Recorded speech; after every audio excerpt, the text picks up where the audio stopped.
Everyone, so today magluluto tayo ng ice candy or gagawa tayo ng ice candy as requested of my kids. So, let's start with 6 cups of water and of evaporated milk, of cornstarch. Keep on mixing.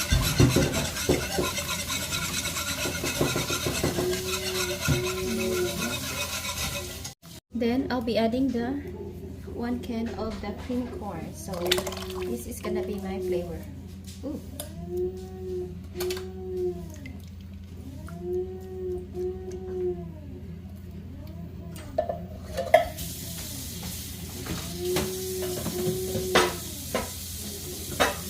All you have to do is just continue mixing them.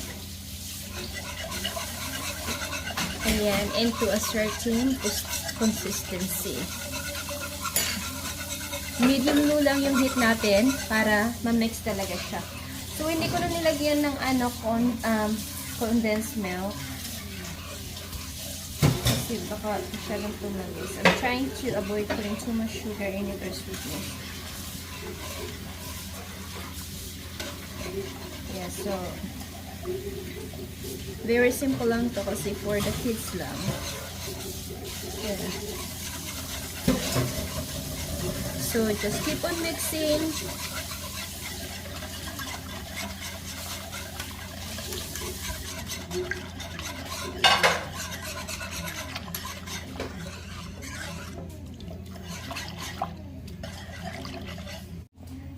Ayan, nilagyan ko siya ng pandan flavor. Tapos, start boiling na din siya. Oh. I can feel na ano na yung cornstarch niya.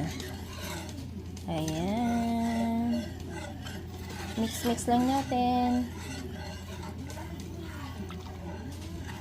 Next. Is it gonna be enough? Huh? Yeah, it seems too small.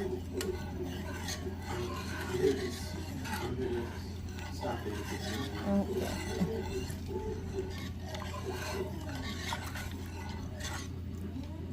Here she guys. I don't put too much corn.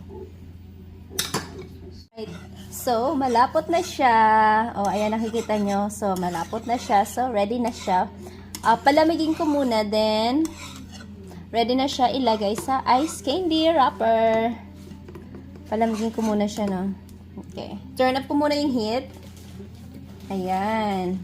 So, tanggalin ko muna dito sa ano kasi mainit. I-move natin. There. Halo-haluin. So, while you guys are putting this in a bag, dapat i-mix-mix mo siya. Ayan. O, diba? Ang ganda ng consistency niya. Nilagyan ko siya ng pandan flavor. Hindi to masyadong matamis kasi hindi ko masyadong nilagyan ng sugar. Ayan. O, tingnan nyo. Tapos, pag nagawa na to guys, alam nyo, malambot yung kalalabasan ng ice candy. Ayan. Dapat lalagyan ko siya ng condensed milk, pero hindi ko na lang siya nilagyan. I'll try this as simple as it is. Tingnan ko kung how it's gonna turn out. So, ayan. Palamigin ko muna siya. And then, after that, pag medyo lumamig na siya kasi I don't think I can handle this kasi it's still so hot. Tapos, mag-wrap na ako pag kaya ko nang i-handle yung heat.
So, dito ko na siya ilalagay kasi wala akong masyadong space. So, yan dito sa top ng ice packs. Kasi, kunti lang. Oops! That, oh my goodness. Okay, so here. Hold it. Can you hold it?